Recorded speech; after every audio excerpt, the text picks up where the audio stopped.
Can you relate to this? Picture yourself in charge of an advertising campaign for a nutritional supplement. The industry for this particular supplement has been around for quite a while, so when you see the copy that's to be used in the ads, you can't help but notice that it's been full of outrageously untrue claims in order to spice things up.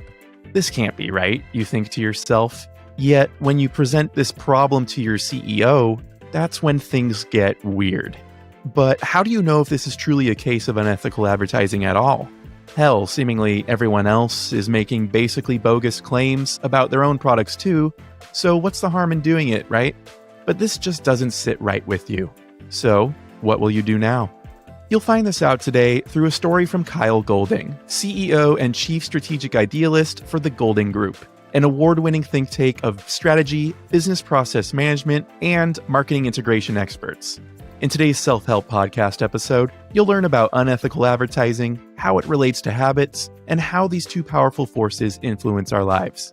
Welcome to Surviving Humanity, a self-help podcast, where we shift your perspectives to help you overcome the obstacles in your life. We are Wesley Jackson and Andrew Gilley, and we hope to foster a sense of connection and community over our common struggles while providing you with the tools to overcome them. As always, our Facebook, subreddit, and Twitter are the best places to go for community, connection, and support. Links to these are in the show notes. Let's get started. Kyle, do you have any stories that you'd like to share that are related to unethical advertising? It was around 2005. I was doing graphic design, marketing, freelancing in between corporate jobs. And I was working for a client that made nutritional supplements. They were not a drug manufacturer. They don't make medicine. And when you market and advertise supplements versus medicine or things of that nature, you have to be very specific in the language you use, because if you use certain language, it comes under the FDA and there's all kinds of regulations and all kinds of standards they hold you to. But if it's a supplement, they can use looser language, but there's certain things they can and cannot say about what the product can do for you. So they can tell you that it helps with good health, but they can't tell you it will cure something, cure a headache or cure a pain in your body. Some specific things like that. This particular client was working freelance for them, but I was going in the office, their office, several days a week because their CEO was only in the office certain days of the week. And he was very micromanaging. He wanted his hands on everything, which was fine. Their typical process was the director of marketing would give me kind of the gist of what they were working on, whatever products that they were going to be promoting. We wrote some copy. We ended up scheduling photo shoots, just things of this nature, putting together ad campaigns was a regular workflow. As soon as we wrote copy, we would take it to their legal department. They would make sure not cross any lines when it comes into what they could legally and ethically say, not get them in trouble with the FDA or any other regulatory bodies. We had a good formula of what we could do and could not do. So in this particular case, the CEO, he was an eccentric millionaire type guy, a Richard Branson type guy who never wore suits and did his best work like at his beach house. So he was all excited about a new idea. We had a product, an existing product, but he was going to change the marketing in this new campaign. And this was going to be the thrust of the business. And we were going to make so much money off of this. So I come in the office expecting to get the details on this and start working on this campaign. I'm all excited about it. And there's a sheet of paper and there's a headline at the top. And the headline said, "We cure cancer." Wait a minute. The headline is "We cure cancer." That's a no starter, right? I start reading the copy and essentially it says, if you take this product, which was a calcium supplement, that you wouldn't get cancer. I also found to be an amazing claim because at this point now, 18 years later, we have not cured cancer. We have not found ways to prevent you from getting cancer. And it definitely doesn't come from a calcium supplement. So I immediately went to the person I worked for, the director of marketing, and said, this is insane. This is such a bad idea. And I don't know anything about medical, but I know the public is going to say this is an outright lie. And the marketing director, she was a big believer in the CEO. She had drank the Kool-Aid. If he says it's true, I'm going with the guy. Very frustrating. I'm like, do you not understand that a headline like "We cure cancer" or "We prevent cancer" is going to really get people's attention, but in a bad way, because there's no way to prove this with a calcium supplement. Now, her response was, we have a award-winning report that says this. Actually, it's a Nobel Peace Prize award-winning report that says you can avoid getting cancer. It had to do with oxygen in your bloodstream. Okay, I've never heard of this either. I'm almost going to need to see this report or see this data if you want me to write, copy, and create an ad campaign around curing or avoiding cancer in your life. So she brings up this Nobel Prize winning report, and the Nobel Prize was awarded to it in 1934. In 1934, this physician had proffered this theory that cancer shows up in people when there's an event or conditions that they're withheld oxygen. What she didn't tell me, what I found out much later in this whole process, was in 1935, the Nobel Prize for that same category was a study that debunked this study completely. But essentially, they cherry picked the idea that in 1934, someone said that more oxygenation of your blood, which is what a calcium supplement is supposed to do, would prevent you from getting cancer. So the marketing director did not tell me, yes, we're not going to do that. She said, yeah, if the CEO says so, we're going to do it. So I knew what to do. I went straight to the legal department because, of course, the legal department doesn't want us in hot water legally and ethically. They don't want the FDA involved, et cetera. I went into them. I said, have you seen this? And the lawyer was like, yeah, I know what you're talking about. He was being elusive. And I said, here's the headline. We cure cancer. He goes, we can't say that. It's the word cure that we have to take out. I'm still thinking, no, we can't talk about cancer because we have no reports or data or research from this year or last year. We have this thing from 1934, and this still is going to raise such ethical eyebrows. No matter how much fluff or marketing spin or anything else I put on the headline, the copy, this ad campaign is a terrible idea. It's going to be mocked. It's going to cause trouble. You're going to get this company sued. And the attorney went through if you say this and not this, if we substitute these terms, we could still do this. My ethical dilemma was, we're going to try to convince people to buy a calcium supplement with the idea that they were going to not get cancer in their life.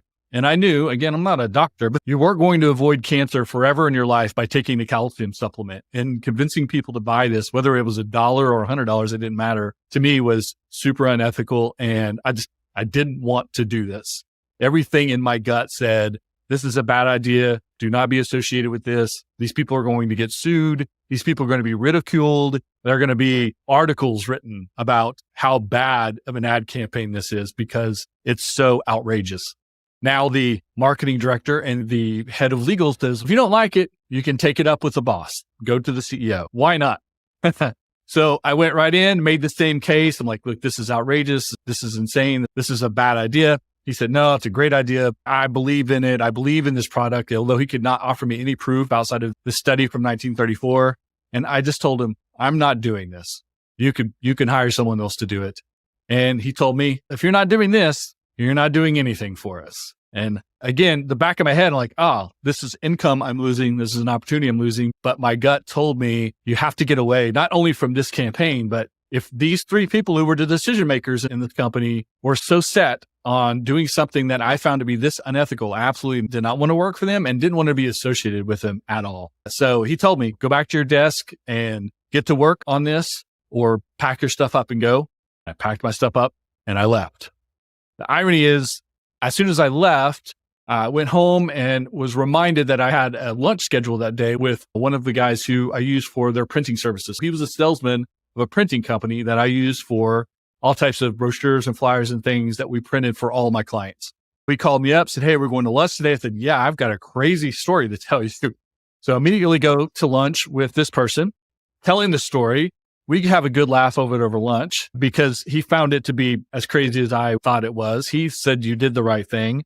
Later on that afternoon, he called me back and said, I went back to the office. I told my boss this crazy story. I told him that you quit on the spot and refused to do this and you kept your ethics about you.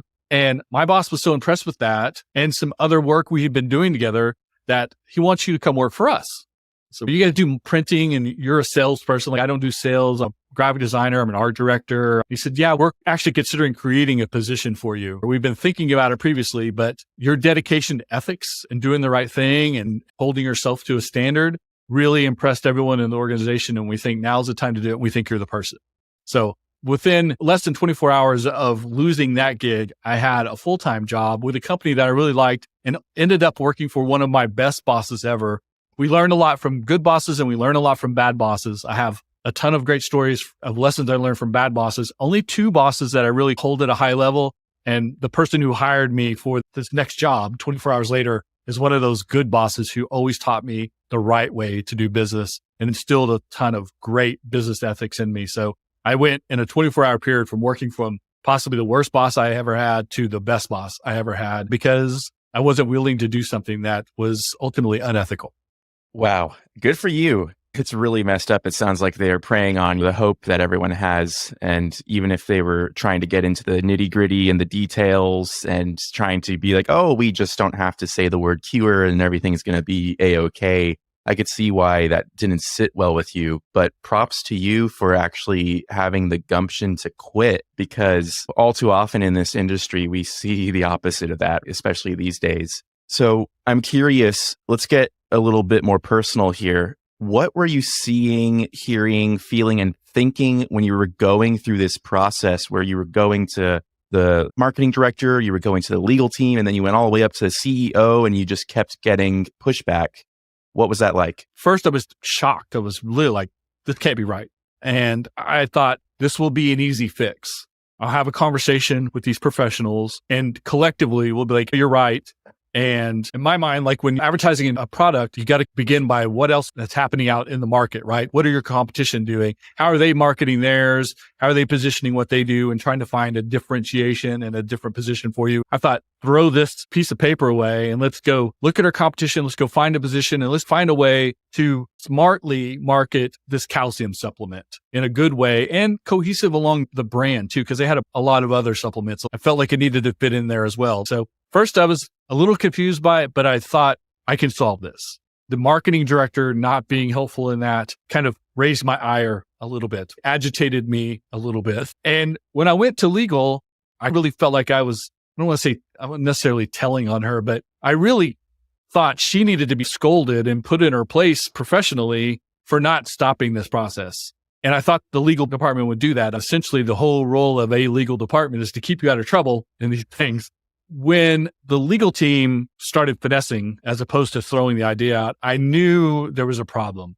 They'd all been working together on this. And I also knew they were not going to take no for an answer. And at that point, because I still considered it so highly unethical, I actually got very angry at them at that point because they were trying to do something I found to be unethical.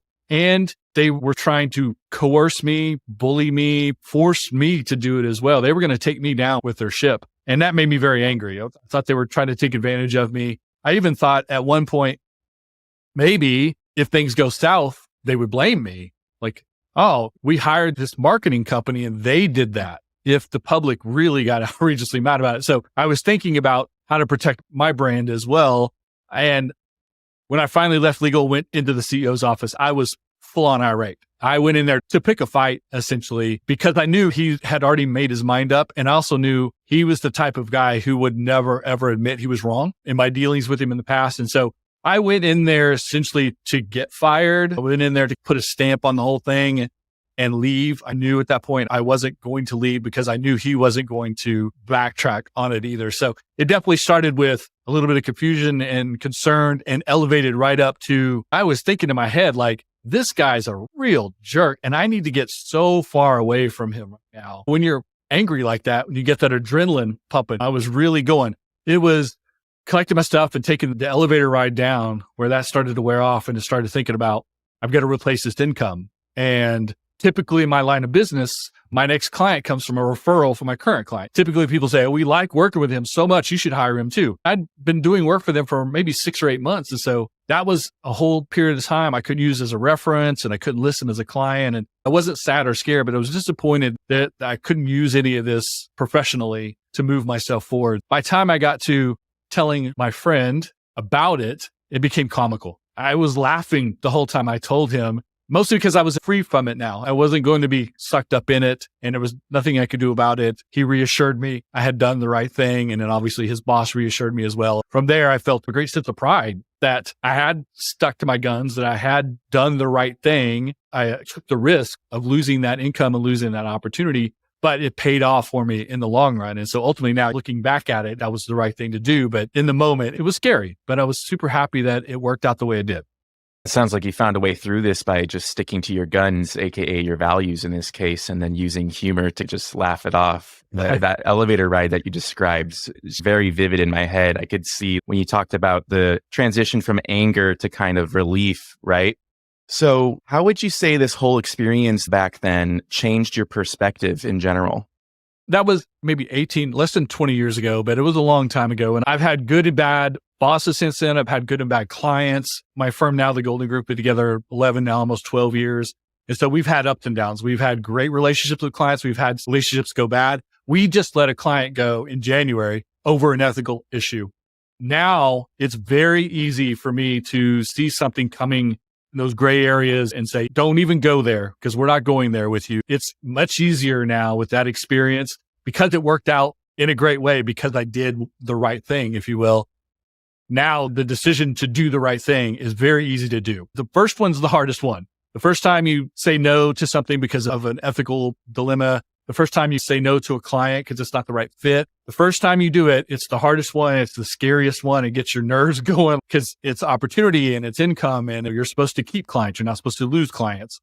But every time I've done it, I've come out on the other side in a better position, whether it's being free from a client that was sucking up that bandwidth, avoiding a client that was going to go downhill eventually. Other clients I've had in the past where we said, ethically, we're in two different places. We're not going to work with you. They've gone on to do very poorly because those things catch up to them and we've avoided it catching up to us. So I've had the luxury, if you will, of being very firm and making ethical decisions and making decisions that are better in the long term. Even though in the short term, it's scary and it's frustrating and it's apprehension about how you're going to replace that income and opportunities. I think it's important for people to hear stories like this and understand that that first time you say no in this situation, it's super hard. It's scary. It'll make you almost want to throw up, but it does work out the way it's supposed to. And it gets easier to do. And I've been an entrepreneur for over 35 years now. It's very easy for me to say no to things that don't look right. I'm sure if you were doing this all the way back in 2005, you've got a lot of experience with saying no now and standing up for your ethics. It also sounds like you've got a lot of foresight, and that's continued to this day. Let's switch gears here a little bit and blow this topic up a bit. How would you say unethical advertising is related to habits? There are plenty of people in the world who go straight for, let's screw everybody over. But that's 1 or 2% of the people out there. This evil approach, if you will. I think most ethical dilemmas and gaps in ethics come from, you described it as habit, but I kind of look at it as shortcuts. As someone who is focused in the wrong place, if you're solely focused on making money, making fast, quick, easy money, you're always going to go down the wrong path, whether it's ethical or execution or the depth of the relationship you're supposed to be creating. You might sell something one time. You won't repeat that business if you take that shortest, easiest path that only benefits you financially in the very, very short term. But I think a lot of people who just don't have enough experience or understanding about how business works, sometimes that's the default for them. That's their habit. Those individuals are not going to find success very often. It catches up to you very quickly, no matter where you are in the world. When you learn your lesson of don't go for the short, quick, easy thing, but build your relationships and provide value for you and them, 50-50, a win-win. Those situations, not only do you get paid today, but you get paid next week and next month and 6 months and a year from now because you get to repeat that business, or you can build off of it to attract your next client, your next opportunity, etc. So I think the habit is looking at the shortest path to success and thinking that's the right path. Then you can do the opposite. If you take the longest path, if you wait for perfect, you end up missing opportunities as well. The habit of going right for that quick money, the easy money, and forgetting to build your relationships and build deeper business opportunities is a bad habit.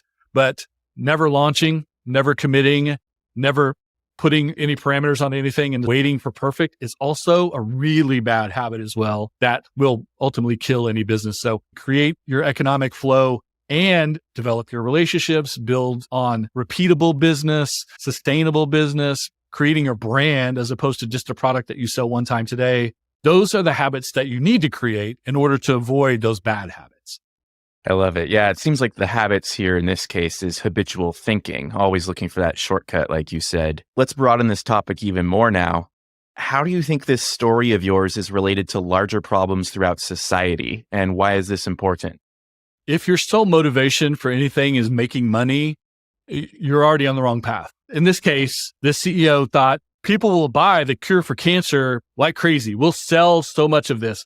It was actually a relatively cheap product to make, so they were going to make huge margin, et cetera. So he was only focused on making money, and that was his first mistake. It may seem counterintuitive. People are like, well, you're a business to make money. Yes, but you're in business, like I said earlier, to create value for the people that you do business with, for you and for them. If your focus is creating value and creating good systems and creating relationships and repeatable business, the economics will come. They will happen. So I think when we talk about society, what's the bigger picture here? Instant gratification, people wanting to become famous overnight sensations, making a lot of money or being famous or having a ton of success with doing very little work, going back to the idea of taking those shortcuts. That's the bigger problem. You need to work for your success because you need to understand how you built it so that you can then sustain it. And fast, easy, overnight success, flash in the pan, going viral, it's like winning the lottery. How many people win the lottery and a year later they're completely broke? Why? Because the money was too easy. They had a ton of money, but it was so easy for them. They don't think about how can I keep making money with this money? And a lot of people do that in business. A lot of people are trying to use social media and digital channels and all kinds of ways that we connect and communicate with each other now to make something happen very fast and very easy. And if they do make it happen, it's not sustainable. They don't know how to manage it. And ultimately, whatever money or fame or success that you draw to it, it goes as easy as it came in.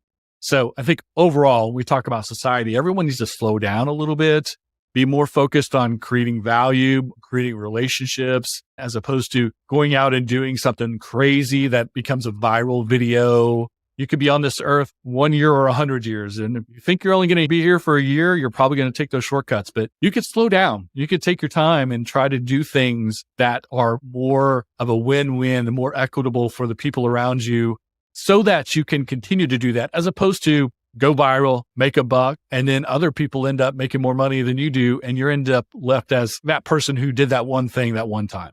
Trending on Twitter today doesn't mean anything because tomorrow 100 other things are trending, and having a single viral video or having one Instagram post that gets 1,000 likes on it is fine. But if you can't follow that up, if you can't marshal it, if you can't use it to continue to be successful, then there's really no value there.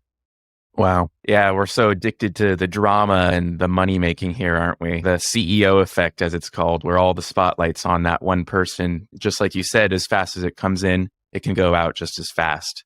Easy come, easy go, for sure. For sure. Other than the topic of being too obsessed with making money, what would you say is the moral of this story? And what can we all do that are listening today to become better humans in response to all of this?